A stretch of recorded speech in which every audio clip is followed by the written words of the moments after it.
चलिए हम लोग क्या देख रहे हैं, द्विघात समीकरण क्लास 10 का, है ना। और ये चैप्टर नंबर 4 है। इसका क्वेश्चन आज हम लोग चलेंगे वर्ड प्रॉब्लम पे। आज हम लोग चलेंगे। ये वर्ड प्रॉब्लम क्या है, यहां पे ध्यान से देखिए। देखिए क्या लिखा है। उदाहरण 1 में दी गई समस्याओं को हल करिए। बोल रहा है उदाहरण 1 में जो समस्या दिया है उसको हल करना है ना। ये क्वेश्चन क्या है इसको हम लोग देखेंगे। क्वेश्चन देखेंगे ध्यान से। लिखा हुआ है जॉन और जीवंती दोनों के पास कुल मिलाकर 45 कंचे थे। कंचा आप लोग भी खेलते हैं क्या? नहीं ना, पहले खेला करते थे, अभी भी कुछ लोग खेलते हैं। बोल रहा है टोटल कितना कंचे हैं, 45 कंचे, है ना। जॉन और जीवंती के पास दोनों 5-5 कंचे खो देते हैं। उन दोनों का खेलने में 5-5 कंचे खो गया। अब उनके पास कंचों की संख्या का गुणनफल 124 है। उनके पास जो कंचा अभी बचा है उनको जब हम लोग मल्टीप्लीकेशन करते हैं तो मल्टीप्लीकेशन करने के बाद 124 होता है। हम जानना चाहेंगे कि आरंभ में उनके पास कितने कंचे थे, है ना। बोल रहा है कि आरंभ में उनके पास कितने कंचे थे। तो इस तरह के क्वेश्चन हम लोग लेट करेंगे। और क्वेश्चन को बनाने का सबसे अच्छा तरीका क्या है कि जो चीज को पूछ रहा है उसी को हम लोग मानेंगे, है ना। तो बोल रहा है कि उनके पास आरंभ में कितने कंचे थे। तो सबसे पहले हम एक मान लेते हैं क्या कि जॉन के पास कंचे की संख्या कितना मान ले, x मान लेते हैं ना। हाँ x है या था, जो भी मानो, है ना। x था, हाँ, था वाला बात कर रहा है। तथा जीवंती के पास कंचे की संख्या कितना होगा। देखिए दोनों के पास में कितना था, 45, है ना। अगर 45 दोनों के पास में था और एक के पास में x है तो दूसरे के पास में क्या होगा, 45 में से x को घटाने के बाद जो बचेगा वही होगा ना। बात समझ रहा है कि नहीं, है ना। अब आगे हम लोग चलेंगे अकॉर्डिंग टू क्वेश्चन। इसको हम लोग बोलते हैं प्रश्न से या प्रश्नानुसार, जो भी लिखना है लिख दीजिए आप लोग, है ना। सबसे पहले क्या बोला जा रहा है कि दोनों के पास कुल मिलाकर 45 कंचे थे और 5 उसने खो दिए, 5 उसने खो दिए। अब पहले नंबर पे देखिए कि जॉन के पास x था, उसमें से 5 खो दिया तो 5 को घटा दो, है ना। आगे क्या बोला, जीवंती के पास में कितना था भाई, 45 माइनस x, उसमें से 5 को खो दिया, इसमें से फिर 5 को घटा दो, है ना। और उसके बाद बोला ये दोनों का गुणनफल, मतलब दोनों का गुणना करने के बाद अभी कितना है, तो 124। जरा ध्यान से देखिए, ये अभी ही बचा है ना, 5 खो गया तो 5 खोने के बाद अभी वाला ही है ना, और अभी जो बचा है उसको गुणा करने के बाद 124 है। बन गया। और क्या, इस तरह से क्वाड्रेटिक इक्वेशन बन गया, द्विघात समीकरण बन गया। इसको चलिए हम लोग फटाफट इसको सॉल्व करेंगे। कैसे सोल्व करेंगे, x माइनस 5 इधर लिख दीजिए, इधर लिख दीजिए 45। ध्यान से देखिएगा, ये 45 में से 5 को माइनस कर दिए, कितना बच गया, 40, और इधर x इज इक्वल टू 124। इसको हम लोग मल्टीप्लाई करते हैं, है ना। तो x को जब 40 से मल्टीप्लाई करेंगे तो क्या हो जाएगा, 40x, है ना। अब आगे हम लोग करेंगे, x को जब x से मल्टीप्लाई करेंगे तो क्या हो जाएगा, x स्क्वायर। आगे जब हम लोग ये 5 को 40 से मल्टीप्लाई करेंगे तो क्या हो जाएगा, बोलिए 200 ना। एक और चीज को ध्यान से देखते जाना है, बहुत सारे लोग इसमें गलतियां कर देते हैं। यहां पे प्लस था और यहां पे भी प्लस था, तो यहां हमने प्लस किया। जब x को x से मल्टीप्लाई कर रहे थे तो यहां पे माइनस था, यहां पे प्लस था, तो प्लस और माइनस मिलकर माइनस हो गया। आगे जब हम लोग ये 5 को 40 से मल्टीप्लाई कर रहे हैं तो 40 प्लस है, यहाँ पे माइनस है, तो माइनस प्लस मिलकर के यहाँ पे माइनस हो गया, है ना। अब किसका बच गया, ये 5 को 1 से करना है, यहाँ पे भी माइनस, यहाँ पे भी माइनस, माइनस माइनस मल्टीप्लाई करने में प्लस हो जाता है। तो 5 को अगर 1 से मल्टीप्लाई करेंगे तो इधर हो जाएगा 5x इज इक्वल टू हो जाएगा 124। कोई दिक्कत है यहाँ तक? नहीं। आगे चलेंगे। अभी क्या करेंगे हम लोग, इसको आराम से एक जैसा कर लेंगे। पहले ये एक्स स्क्वायर को इधर कर लेंगे, सीढ़ी दर सीढ़ी सजा लेते हैं लोग, है ना।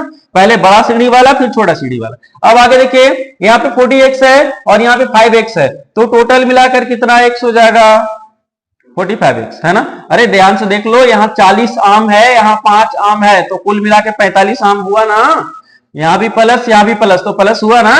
आगे चलेंगे हम लोग, ये 200 जो है ना वो इधर है माइनस में 200, और ध्यान से देख लियो उधर से भी हम लोग 124 को इधर ले आते हैं, बराबर के इस साइड ले आते हैं, तो ये 124 हो जाएगा माइनस में, इधर वाला प्लस में इधर माइनस में, इज इक्वल टू क्या हो गया 0।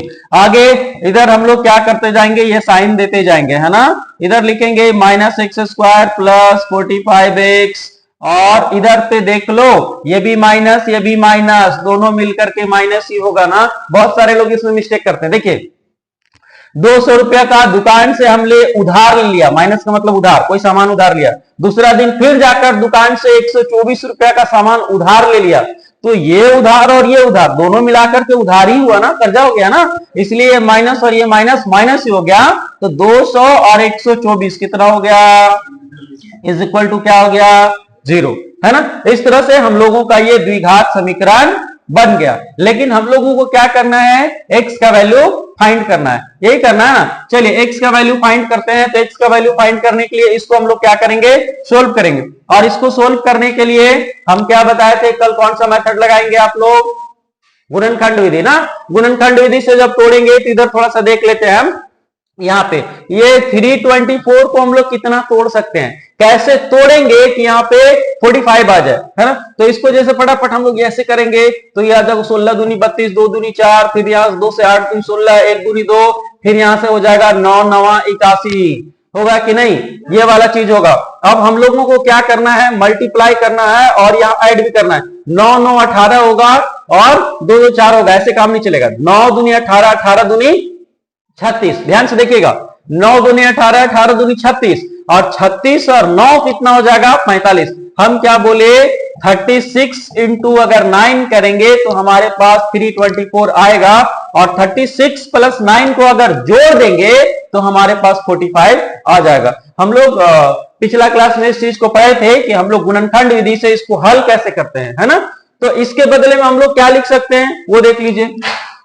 इधर माइनस में एक्स स्क्वायर है, और यहाँ पे 45x की जगह पे हम लोग क्या लिख सकते हैं, 45x की जगह पे हम लोग लिख सकते हैं 36x plus 9x, 36x plus 9x, है ना। और इधर में क्या है माइनस 324, माइनस 320, हाँ माइनस 324 इज इक्वल टू 0, ये वाली चीज है ना। अब आगे हम लोग इसको क्या करेंगे भाई, आगे क्या करेंगे, देखिए कुछ नहीं करना है, इसमें से और इसमें से जो कॉमन है उसको बाहर रख देना ना। चलिए कॉमन को बाहर रख देते हैं, तो क्या हो जाएगा, यहाँ पे x हो जाएगा कॉमन, है ना। माइनस में निकालने क्या, चलो माइनस में निकाल लेते हैं। यहाँ पे x हो जाएगा कॉमन, यहाँ पे अंदर एक x बाहर आ गया तो दूसरा x अंदर रह गया, है ना। आगे ये x यहाँ पे आ गया है, तो यहाँ पे क्या हो जाएगा 36, लेकिन चूंकि माइनस हम लोग बाहर कर चुके हैं इसलिए इधर हो जाएगा माइनस में 36, है ना। आगे इधर में हमारा क्या हो जाएगा, प्लस में 9 को बाहर कर रहे हैं, 9 को, अब 9 को जब बाहर कर रहे हैं तो अंदर में क्या बच रहा है x, और यहाँ पे माइनस का साइन है, माइनस रहने दो।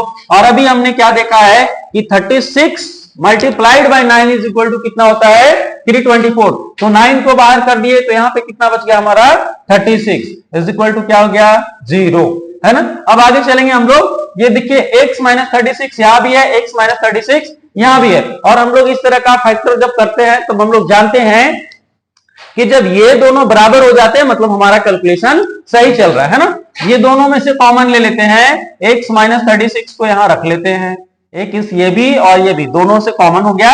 अब इसके साथ वाला जो बच गया माइनस एक्स यहां, और इसके साथ वाला जो बच गया प्लस 9 वो यहां, है ना। लेकिन इसको ऐसे ना लिख करके ऐसे लिख दीजिए, हम लोग पहले 9 को लिख दीजिए फिर माइनस में x को लिख दीजिए, कोई दिक्कत नहीं होगा ऐसे। अब हम लोग क्या करेंगे, इसके बराबर में भी 0 है, इसके बराबर में 0 है, तो क्या करेंगे, एक बार इसके बराबर में 0 कर लेते हैं और एक बार इसके बराबर में 0 कर लेते हैं। क्या हो जाएगा यहाँ x इज इक्वल टू ये 36 उधर जाएगा, बराबर के उधर, उधर मतलब बोर्ड के उधर नहीं, तो 36 उधर जाएगा तो यहाँ 36 हो जाएगा, और यहाँ पे 9 है, ये वाला x को उधर भेज देते हैं तो यहाँ हो जाएगा x। यानी कि एक बार x का वैल्यू 36 आया, एक बार x का वैल्यू 9 आया, है ना। अब यहाँ पे देख लीजिए, हम लोग ध्यान से देखने का कोशिश करते हैं कि क्या हो रहा है। x का वैल्यू अगर हमारा 36 है, दोनों मिलाकर कितना कंचा है हमारे पास 45, दोनों मिलाकर 45। तो अगर x का वैल्यू 9 को लेते हैं, 9 का वैल्यू अगर x लेते हैं तो दूसरा क्या होगा 45 माइनस 9, यानी कि कितना हो जाएगा हमारा, बोलिए 36। तो एक हमारा 36 आया और दूसरा हमारा कितना आया 9। तो जॉन के पास कितने कंचों की संख्या थी 9, जीवंती के पास कितने कंचों की संख्या थी 36। यही चीज को हमको निकालना था कि किनके पास में कितना है। तो ये बात आपको पता चल गया कि जॉन के पास 9 और जीवंती के पास 36। इस तरह से बहुत आसानी से इस तरह के क्वेश्चन को आप लोग बना सकते हैं। केवल मेहनत करने की जरूरत है, बार बार प्रैक्टिस करने की जरूरत है। प्रैक्टिस करेंगे तो आपका क्वेश्चन का सॉल्यूशन होगा। बहुत अच्छा, स्क्रीनशॉट ले लीजिए।